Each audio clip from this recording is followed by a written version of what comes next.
So there's reports coming out right now that Lucas Bahdi is going to be signing with MVP Promotions.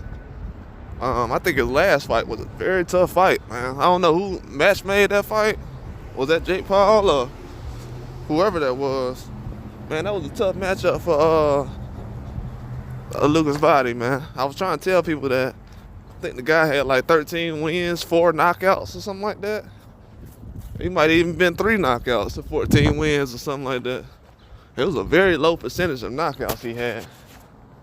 Below 40%. But man, that guy came out fighting, bro. I be trying to tell people that these guys, they Mexican fighters like 2 or 3 losses are dangerous. But yeah, Bahdi, he showed up in the late rounds. You could tell that the guy he was fighting had some power, man.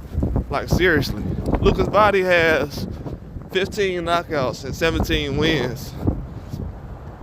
Well, before that fight, now he has like 18 wins and 15 knockouts. And the guy was sitting up here overpowering him like he was nothing. And that showed me a lot in that fight. I'm like, man, Lucas is getting bodied. You know what I'm saying? Like, he's getting bodied, bro, in the fight. Man is not holding up well right now.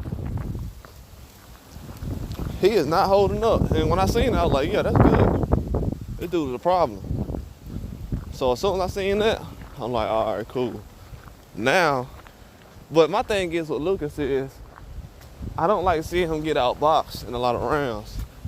He has a lot of power from 135, but I don't think he's going to be a big enough problem to where he's going to have guys in fear of him. But I think he'll be a big enough threat to where they won't be able to deal with him as far as his power. But as far as outboxing people, I don't see it. I didn't see it in the H2O fight. I didn't like that he was getting outboxed. Yeah, people seen that H2O was outboxing him, but they didn't realize he was a prospect and that Bahdi was like 10 years older than him, 30 years old.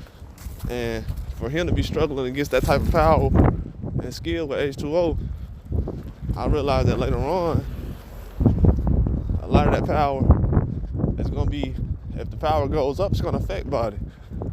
Because he can't really deal with the speed or the skill, but the power he's okay with. But when you got a combination of the power, the speed, and the skill, it's going to be a problem for him.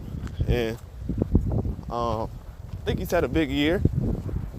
The opponents he fought, are they going to be on the level of guys at 135 like Keyshawn and all those guys? Absolutely not. De Los Santos? Absolutely not. I'm not picking him against any of those guys. But I do think he has a puncher's chance in most fights. But I didn't like what I seen in the last fight. And to be quite honest with you, he looked a little skinny going into the weigh-in. But he was a good size for 135. Going up against a guy who was basically like a 140.